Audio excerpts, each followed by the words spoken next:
నమస్తే, welcome to 99 TV. నేను జ్యోతి. ఇక అప్డేట్స్ చూద్దాం. 2 రోజుల పాటు రాష్ట్ర ముఖ్యమంత్రి నారా చంద్రబాబు నాయుడు తన సొంత నియోజకవర్గం కుప్పంలో పర్యటించనున్నారు. మంగళవారం గన్నవరం విమానాశ్రయం నుంచి బయలుదేరి 12 గంటల 30 నిమిషాలకు కుప్పంకు చేరుకుంటారు. 12 గంటల 55 నిమిషాలకు నియోజకవర్గంలోని శాంతిపురం మండలం జల్లిగానిపల్లి, చిన్నారిదొడ్డి గ్రామాల్లో హంద్రినీవా కాల్వను పరిశీలించనున్నారు. అక్కడి నుంచి నేరుగా R&B అతిథి గృహానికి చేరుకుంటారు.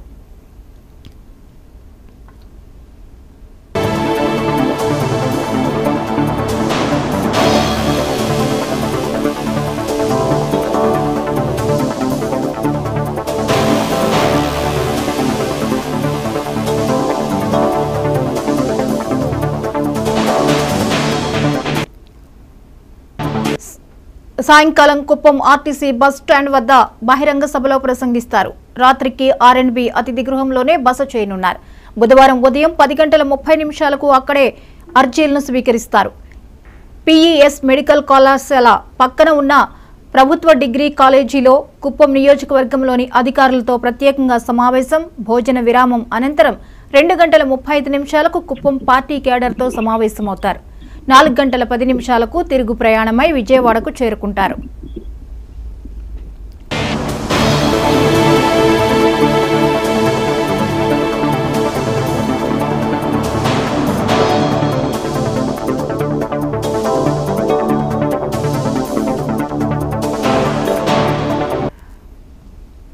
ఇక ఈ అంశంపై మరిన్ని అప్డేట్స్ ని మా ప్రతినిధి మునిరాజ్ అందిస్తారు. మునిరాజ్, చెప్పండి, సీఎం చంద్రబాబు నాయుడు తన నియోజకవర్గంలో పర్యటన ఉంది, వివరాలేంటి? జ్యోతి, ఇవాళ మధ్యాహ్నం ముఖ్యమంత్రి చంద్రబాబు నాయుడు తన సొంత నియోజకవర్గమైన కుప్పంలో పర్యటించబోతున్నారు. 12:30కి కుప్పం చేరుకునే ముఖ్యమంత్రి చంద్రబాబు నాయుడు తొలితగా హంద్రినీవా సుజల స్రవంతి పనులను జల్లిగానిపల్లె, చిన్నారిదొడ్డి గ్రామ సమీపంలో పనులు జరుగుతున్నటువంటి హంద్రినీవా సుజల స్రవంతి పనులను మొదటగా పరిశీలించబోతున్నారు. ఎందుకంటే 2019 చివరిలో కుప్పంకి హంద్రినీవా సుజల స్రవంతి ద్వారా నీళ్లు తరలించే కార్యక్రమాన్ని పెద్ద ఎత్తున చేపట్టినప్పటికీ వైఎస్ఆర్ కాంగ్రెస్ పార్టీ రాగానే ఆ పనులను పూర్తిగా నిర్లక్ష్యం చేసింది. అయితే మేమే నీళ్లు ఇచ్చామని చెప్పుకునే విధంగా కూడా ఎన్నికలకు ముందు ప్రస్తుత మాజీ ముఖ్యమంత్రి జగన్మోహన్ రెడ్డి ఆదరాబాదరుగా ఆయన ప్రారంభించడం జరిగింది. అయితే నీళ్లు మాత్రం ఇప్పటికి కూడా నియోజకవర్గానికి చేరుకోలేదు.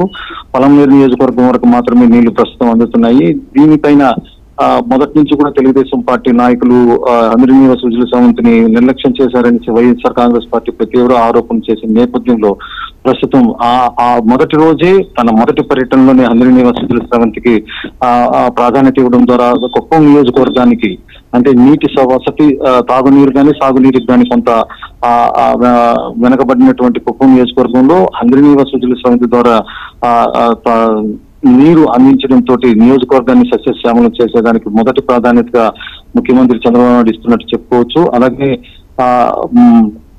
ఎన్టీఆర్ కోడల్లో ఈ రోజు సాయంత్రం జరిగే బహిరంగ సభ ద్వారా తన నియోజకవర్గానికి సంబంధించినటువంటి ప్రాధాన్యాలను వివరించే అవకాశాలు స్పష్టంగా కనిపిస్తున్నాయి. అలాగే పార్టీ కార్యకర్తలతోటి, నాయకులతోటి కూడా సమీక్ష సమావేశం ఈ రోజు జరగబోతుంది.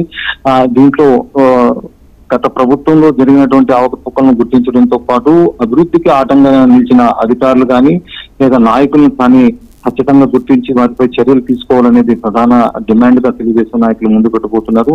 ఇప్పటికే నియోజకవర్గంలోని పోలీసులందరినీ కూడా సరెండర్ చేయడం అంటే వెనక్కి పంపించేశారు. ఈ నేపథ్యంలో ఇతర శాఖలకు సంబంధించిన అధికారులు ఏకపక్షంగా వైఎస్ఆర్ కాంగ్రెస్ పార్టీకి అనుకూలంగా వ్యవహరించి తెలుగుదేశం నాయకులపై అక్రమ కేసులు కానీ తెలుగుదేశం నాయకులకు, కార్యకర్తలకు ఇబ్బందులు కలిగించిన అధికారులపైన ఖచ్చితంగా చర్యలు తీసుకునే విధంగా కూడా ముఖ్యమంత్రి ఆదేశాలు జారీ చేసిన ఇకపోతే మున్రాజ్, అలాగే కేడర్ తోనూ అధికారులతో కూడా సమావేశాలు అయితే ఆయన షెడ్యూల్లో ఉన్నాయి. ఈ సమావేశాలు ఎలా ఉండొచ్చు? ఖచ్చితంగా నియోజకవర్గ అభివృద్ధికి సంబంధించి ఎటువంటి చర్యలు తీసుకోవాలి, ఈ గత 5 ఏళ్లలో నియోజకవర్గాన్ని భ్రష్టు పట్టించారనేది ప్రధాన ఆరోపణ. అంటే స్వయంగా చంద్రబాబు నాయుడే పలు పర్యటనలో అంటే గత 5 ఏళ్లలో ప్రతిపక్ష నేతగా పర్యటించిన సందర్భంలో అభివృద్ధిని అడ్డుకున్నారు అనేది ఆయన వ్యక్తం చేశారు.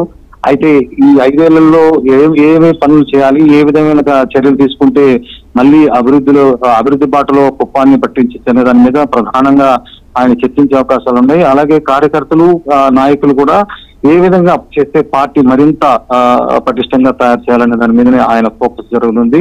అలాగే ఎమ్మెల్యేలందరినీ కూడా రేపు కలిసి రేపు ఉమ్మడి చిత్తూరు జిల్లాకు సంబంధించిన ఎమ్మెల్యేలందరితో కూడా ఆయన సమీక్షించే అవకాశాలు ఉన్నాయి. దీంట్లో నియోజకవర్గాల అభివృద్ధికి ఎటువంటి చర్యలు తీసుకోవాలి, ప్రజలతో ఏ విధంగా మమేకం కావాలి, హంగు ఆర్భాటాలు లేకుండా ప్రజలతో నిత్యం ఉంటూ వారి సమస్యల పరిష్కారానికి చర్యలు చొరవ తీసుకోవాలనేసి కూడా ఇప్పటికే చంద్రబాబు నాయుడు ఆదేశించిన నేపథ్యంలో ఎమ్మెల్యేలు ఉమ్మడి చిత్తూరు జిల్లాకు సంబంధించిన ఎమ్మెల్యేలందరితో కూడా సమీక్షించి వారికి దిశానిర్దేశం చేయనున్నారు. జ్యోతి, ఇక బహిరంగ సభ ఎలా ఉండబోతోంది? సీఎం అయిన తర్వాత తొలి బహిరంగ సభ ఎలా ఉండొచ్చు? ఖచ్చితంగా కుప్పం నియోజకవర్గంలో తను ఎక్కడ సభలు నిర్వహించినప్పటికీ కూడా పెద్ద ఎత్తున జనం రావడం అనేది సహజంగా కనిపించే దృశ్యాలు. ఈ బహిరంగ సభ కూడా భారీ ఎత్తున జరిగే అవకాశం ఉంది.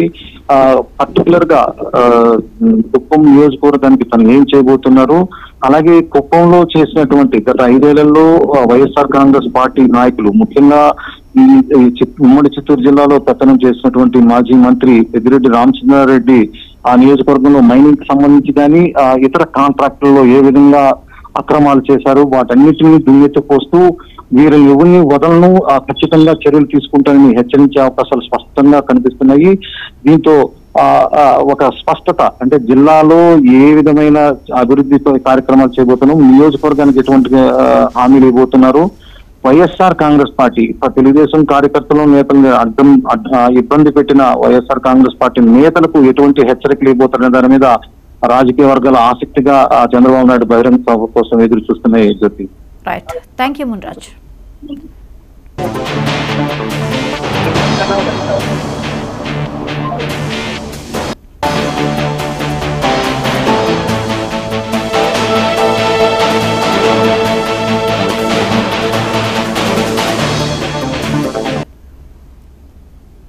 ఢిల్లీలో నేడు రెండో రోజు సీఎం రేవంత్ రెడ్డి పర్యటిస్తున్నారు. తెలంగాణ ఎంపీ